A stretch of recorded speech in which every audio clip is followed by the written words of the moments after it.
Everyone, welcome back to this another video. इस video के अंदर हम लोग देखने वाले हैं फंक्शंस। एलिप्सिस ऑपरेटर के बारे में देखेंगे। एलिप्सिस ऑपरेटर क्या होता है, वेरिएडिक फंक्शंस और रिकर्शन का एक प्रोग्राम देखेंगे, सिंपल फैक्टोरियल वाला, जिससे हम लोगों को बेसिक अंडरस्टैंडिंग हो जाए कि और हमारा जो लॉजिक है, हमारा जो सिंटैक्स फैमिलियरिटी है वो बढ़ जाए थोड़ी। तो स्टार्ट करते हैं, ज़्यादा टाइम वेस्ट नहीं करते हैं। सबसे पहले तो हम लोगों को पता है कि प्रोग्रामिंग के अंदर हम लोग क्या करते हैं, सबसे पहले पैकेज डिक्लेरेशन करते हैं। पैकेज मेन हम लोगों ने लिख लिया। उसके बाद में इंपोर्ट स्टेटमेंट से हम लोग लाइब्रेरी इंपोर्ट करते हैं। एफएमटी का इस्तेमाल करेंगे हम लोग। एफएमटी मतलब क्या, फॉर्मेटेड इनपुट आउटपुट। हम लोग काफ़ी बार बात कर चुके हैं। फॉर्मेटेड इनपुट आउटपुट हमको क्या देता है, हम लोगों को लेवरेज देता है प्रिंट, प्रिंटएफ और प्रिंटलन इस्तेमाल करने का। और भी कई सारे फंक्शंस हैं, लेकिन हम लोग उन्हीं का इस्तेमाल इस प्रोग्राम के अंदर करने वाला है। ठीक है, FUNC फंक्शन मेन बनाएंगे हम लोग। मेन फंक्शन बना दिया सबसे पहले। मेन फंक्शन के अंदर अब हम लोगों ने क्या करना है, हम लोगों ने देखना है प्रोग्राम फंक्शंस कैसे बनाते हैं। एक्सटर्नल नए फंक्शंस हम लोगों को बनाने हैं, उसका इस्तेमाल करना है। तो भाई क्या करेंगे, सबसे पहले तो हम लोग एक FMT डॉट प्रिंटलन करवा लेंगे। प्रिंटलन में क्या करवाएंगे, सिंपल एडिशन करवाते हैं। ठीक है, एडिशन यहाँ पे नहीं करवानी, मतलब अलग फंक्शन में करवानी है। तो यहाँ पे लिखेंगे एडिशन इस, और यहाँ पे और कॉमा करके ऐड नाम का एक फंक्शन बनाते हैं। उसके अंदर वैल्यूज़ देते हैं 10 और 20। तो ये ऐड फंक्शन जो है हम लोगों ने यहाँ पे हम लोगों ने दे दिया है, लेकिन इसका डेफिनेशन हम लोगों को बाहर लिखना होगा। ठीक है, तो यहाँ पे लिख लिया मैंने FUNC फंक्शन। और इसका ऐड का फंक्शन के अंदर हम लोगों ने पैरामीटर्स कलेक्ट करने हैं। तो पैरामीटर्स कलेक्ट करने के लिए हम लोग जनरली कैसे लिखते हैं, अदर लैंग्वेजेस में इंट और वेरिएबल लिखते हैं यहाँ पे। ठीक है, तो इंट वेरिएबल नहीं होता, इसके अंदर होता है पहले तो वेरिएबल, उसके बाद में उसका टाइप। ठीक है, तो ए इंट और बी इंट। तो ए और बी के अंदर मैंने वैल्यूज़ ले ली, और उसके बाद में हम लोग इसका वैल्यू रिटर्न भी करने वाले हैं, क्योंकि यहाँ पे प्रिंट करवा रहे हैं हम लोग। तो उसको एज अ रिज़ल्ट ये इंटीजर वैल्यू रिटर्न करेगा। जो हम लोग रिटर्न करते हैं उसका टाइप यहाँ पे लिखना होता है। ठीक है, तो इंटीजर हम रिज़ल्ट रिटर्न करने वाले हैं, यहाँ पे रिटर्न करवा देंगे A+B, ख़त्म। तो ये था हमारा प्रोग्राम। इसके बाद में हम लोगों ने यहाँ पे एग्जीक्यूट करवा के देखना है कि ये सही से काम कर रहा है क्या। ठीक है, ये काम कर रहा है। तो इसने 10 और 20 लिया, और वो लेके कंट्रोल जो है वो यहाँ पे शिफ्ट हुआ। उसके बाद में फिर उसने रिज़ल्ट के अंदर जो भी हमारा हम लोगों ने पैरामीटर्स पास किए थे, यहाँ पे 10 और 20, उसका एडिशन करवा के रिटर्न करवा दिया।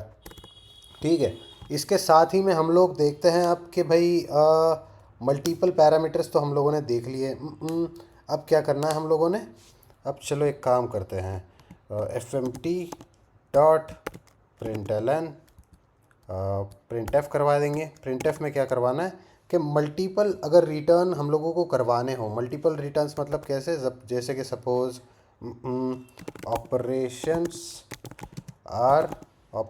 आर हम लोगों ने यहाँ पे लिख दिया, और यहाँ पे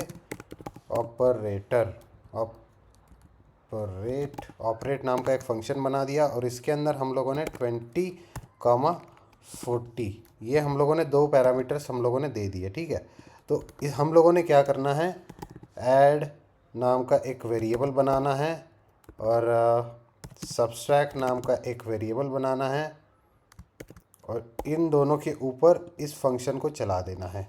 ये फंक्शन क्या करेगा, बेसिकली हम ये दोनों के ऊपर कोई ना कोई ऑपरेशन करवाएगा, एडिशन और सब्सट्रैक्शन, और उसका रिज़ल्ट इन दोनों में स्टोर करेगा, और इनको यहाँ पे जस्ट डिस्प्ले करवा देना है, ऐड और यहाँ पे सब्सट्रैक्ट। इन दोनों को यहाँ पे प्रिंट करवा दिया मैंने। प्रिंट करवा रहे हो तो फिर यहाँ पे परसेंटेज लगाना पड़ेगा, है ना। परसेंटेज डिजिट्स है तो D, और यहाँ पे भी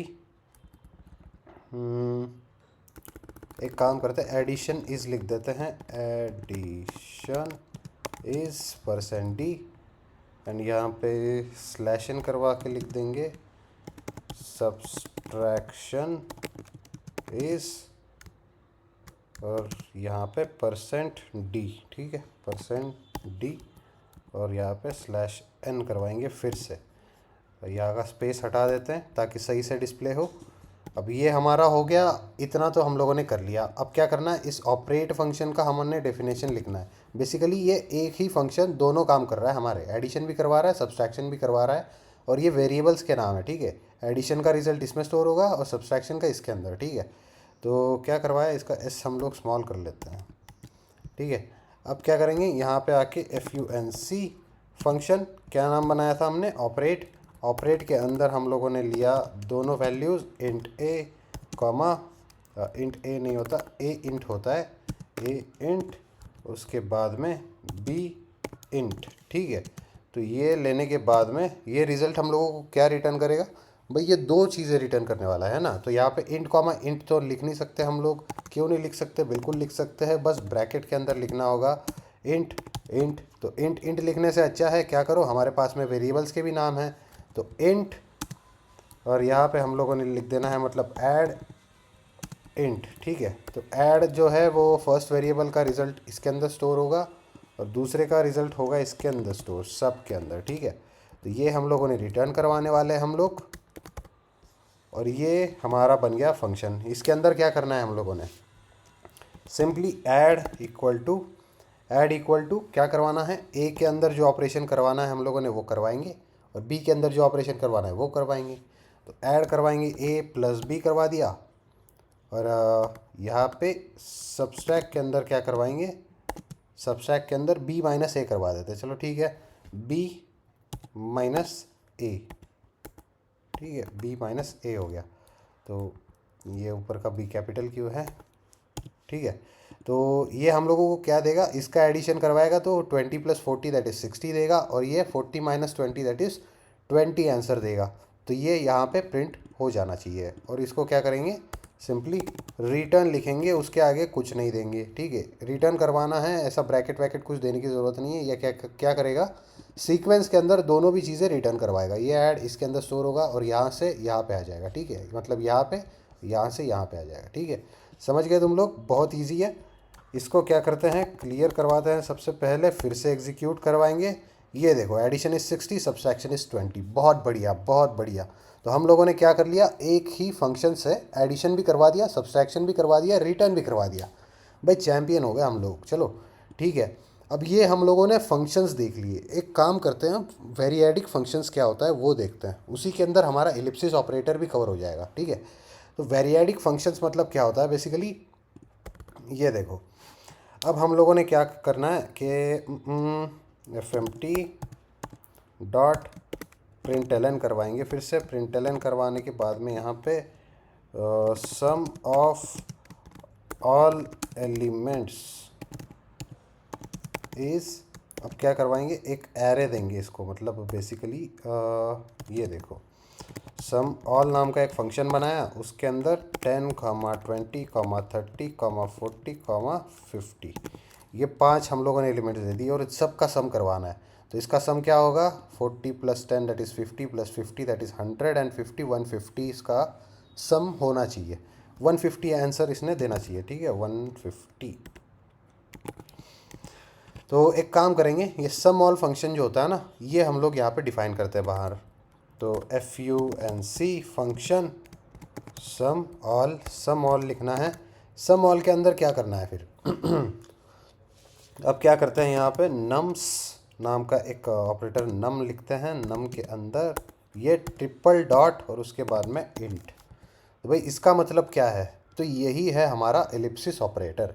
एलिप्सिस ऑपरेटर मतलब क्या, अगर तुम्हारा एक सीक्वेंस ऑफ स्ट्रिंग, मतलब सीक्वेंस ऑफ तुम दे रहे हो, ऑपरेंड दे रहे हो, उसके ऊपर ऑपरेशन तुम लोगों को बनाना है, ऑपरेशन करना है, और उसके बाद में रिजल्ट प्रिंट करना है। तो ये जो है ये एज एन एरे के फॉर्मेट में तुम लोगों को मिल जाता है। तो ये हम लोगों को रिटर्न करेगा इंटीजर वैल्यू। उसके बाद में यहाँ पे मैंने क्या किया, टोटल नाम का एक वेरिएबल बना दिया, इसको हम लोगों ने दे दिया वैल्यू 0। उसके बाद में फॉर लूप लगाना है, सिंपली फॉर लूप लगाना है, फॉर अंडरस्कोर, और पहले तो देख लेते हैं कि इसका लिखना कैसा है, उसके बाद में हम लोग देखेंगे। नम इन, यहाँ पे नम्स कर देते हैं ऊपर, नम की जगह पे नम्स थोड़ा सही रहेगा। Num in what range of nums, तो ये क्या करेगा, total plus equal to num, ठीक है। तो ये क्या कर रहा है बेसिकली, फॉर ईच एलिमेंट हम लोगों ने यहाँ पे इनिशियलाइजेशन की जगह पे अंडरस्कोर दे दिया है, जिसका हम लोग इस्तेमाल नहीं करने वाले। तो नम क्या करेगा, रेंज में से हर एक नंबर उठाएगा, मतलब पहले तो ये 10 उठाएगा, 20 उठाएगा, 30 उठाएगा, और उसको टोटल के साथ ऐड करता जाएगा। टोटल पहले शुरुआत में 0 है, और अब क्या करेंगे, रिटर्न कर देंगे टोटल को। Simple, very easy, not anything complex, कुछ भी रॉकेट साइंस नहीं है, बहुत ही इजी काम है। क्लियर करवाते हैं, फिर से प्रोग्राम रन करवा दिया। सम ऑफ ऑल एलिमेंट्स इज़ 150। ये हम लोग सही है, बिल्कुल सही है, हम लोगों ने सक्सेसफुली एग्जीक्यूट कर दिया। देख लिया हम लोगों ने वैरडियाक फंक्शंस क्या होता है, और साथ में ये एलिप्सिस ऑपरेटर क्या होता है। तो वैरडियाक फंक्शंस मतलब क्या, बेसिकली जब फंक्शन के अंदर तुम एक कंटिन्यूस सीरीज़ दे रहे हो और उसके ऊपर तुम्हें ऑपरेशंस करवाने हैं, तो वो हो गया वैरडियाक फंक्शन। वैरडियाक फंक्शन या फिर क्या बोलते हैं उसको, वेरिएडिक फंक्शन, है ना। ये वेरिएडिक फंक्शन हो गया। और एलिप्सिस ऑपरेटर क्या रहता है कि अगर तुम्हारे पास में सीक्वेंस ऑफ एलिमेंट्स है एज अ पैरामीटर, तो उसको तुम एरे में कन्वर्ट कर देते हो। तो अगर तुम नम्स ऑफ 1 को प्रिंट करवाओगे तो तुम्हारा क्या प्रिंट होगा, 10 प्रिंट होगा। 10 नहीं प्रिंट होगा भाई, 20 प्रिंट होगा, क्योंकि 0 से स्टार्ट होता है। तो नम्स ऑफ 1 करोगे तो 20 प्रिंट होगा, नम्स ऑफ 0 अगर प्रिंट करोगे यहाँ पे तो तुम्हारा 10 प्रिंट हो जाएगा। ये ट्राई करके देखना। इसके अंदर है ना, नम्स को जो एरे है ना, इसको हटा के यहाँ पे एक बार प्रिंट करवा के देखना, ठीक है। fmt.println नम को प्रिंट करवाना, ठीक है। तो ये था हमारा वेरिएडिक फंक्शन सॉरी। उसके बाद में क्या करते हैं, एक रिकर्शन का प्रोग्राम देख ही लेते हैं, चलो ठीक है। fmt.printf करवा दिया। printf की जगह println भी करवाते तो चलता, कोई दिक्कत नहीं था। Factorial is what is factorial. तो यहाँ पे फैक्टोरियल नाम का एक फंक्शन बना देंगे, उसके अंदर हम लोग दे देंगे 5 का फैक्टोरियल। कैलकुलेट कर दो, हम लोगों को कैलकुलेट करके दिखा दो। %d यहाँ पे कर दिया है हमने, और /n भी लगा दिया है, क्योंकि printf का इस्तेमाल कर रहे हैं हम लोग, ठीक है। तो ये हो गया। अब यहाँ पे लिखते हैं फंक्शन फैक्टोरियल नाम का फंक्शन। इसके अंदर हम लोगों ने एलिमेंट लिया a, इसका वैल्यू है int, ये रिटर्न करता है इंटीजर। अब इसके अंदर लिखते हैं लॉजिक। तो भाई लॉजिक क्या होता है फैक्टोरियल का, डेटा स्ट्रक्चर्स एंड एल्गोरिथम पढ़ते हो तुम लोग, नहीं पढ़ते? चलो ठीक है, मैं ही लिख देता हूँ, ठीक है। इसके अंदर क्या होता है, if n is equal to 0, अगर n 0 है तो 0 का फैक्टोरियल क्या होता है, बेस कंडीशन जो होती है फैक्टोरियल की वो होती है कि भाई अगर n इक्वल टू 0 है तो रिटर्न कर दो 1। क्यों? क्योंकि 0 का फैक्टोरियल होता है 1। अगर वो नहीं है तो फिर क्या करना है तुम लोगों ने, रिटर्न करवा देना है। क्या रिटर्न करवा देना है, n into factorial of n-1। That is very simple, n-1 बहुत ही इजी प्रोग्राम होता है फैक्टोरियल का। ये हम लोगों ने करवा दिया। अब इसको प्रिंट करवा के देख लेते हैं। रिकर्शन को तुम लोगों को एक्सप्लेन करने की ज़रूरत तो मुझे है नहीं, कि एक फंक्शन होता है, बोल रहा है कि n जो है वो हम लोगों ने यहाँ पे इफ़ यहाँ पे n होना चाहिए, ठीक है। तो चलो क्लियर। तो रिकर्शन को तो एक्सप्लेन करने की मुझे ज़रूरत नहीं लगती, क्योंकि बहुत ही इजी कंसेप्ट है और काफ़ी जगह पे देखा जाता है। ये एक फंक्शन होता है जो अपने आप को कॉल करता है, जैसे कि ये फैक्टोरियल है, यहाँ पे अपने आप को कॉल कर रहा है, सिर्फ अंदर का जो एलिमेंट है उसको 1 से डिक्रीमेंट कर रहा है। तो ये एलिमेंट कहीं ना कहीं ख़त्म हो जाएगा, क्योंकि ये डिक्रीमेंट कर रहा है। तो फिर उसका बेस कंडीशन देना होता है जहाँ से ये वैल्यू रिटर्न करे, और उसके बाद में हम लोगों को कोई ना कोई वैल्यू मिलती रहे, जिसको ऐड करके या फिर सब्सट्रैक्ट करके उसके ऊपर ऑपरेशंस करके हम लोग एक फाइनल रिजल्ट रिटर्न करें, ठीक है। ये था फैक्टोरियल। अगर तुम लोगों को फैक्टोरियल नहीं आता भाई पढ़ लेना, क्योंकि रिकर्शन के लिए तुम लोगों को काफ़ी सारे प्रोग्राम्स पढ़ने की ज़रूरत होती है। काफ़ी सारे डेटा स्ट्रक्चर्स एंड एल्गोरिदम जो हैं वो बेस उसका सिर्फ रिकर्शन है, ठीक है। तो हो गई, काफ़ी बातें कर ली यार हम लोगों ने। तो जो भी हम लोगों को देखना था हमने सारी चीज़ें तो देख ली है, ठीक है। फिर मिलते हैं अगले वीडियो में। और हाँ, फीडबैक ज़रूर देना कि वीडियो जो है वो कैसे जा रहे हैं, काफ़ी ज़्यादा फास्ट हो रहा है, काफ़ी ज़्यादा कम मतलब स्लो चल रहा है, या फिर ये बहुत ज़्यादा बेसिक हो रहा है, या फिर सही चल रहा है। मतलब जो भी फीडबैक है तुम लोगों का, वो फीडबैक ज़रूर देना। साथ ही में मेरा माइक ख़राब हो गया है, तो मेरे को जो है सीधा कंप्यूटर के माइक से रिकॉर्डिंग करनी पड़ रही है। तो मुझे नहीं पता कि तुम लोगों को साउंड कैसे आ रहा है, लेकिन उसका भी ज़रूर फीडबैक लिखना। मिलते हैं अगले वीडियो में, तब तक के लिए बाय बाय।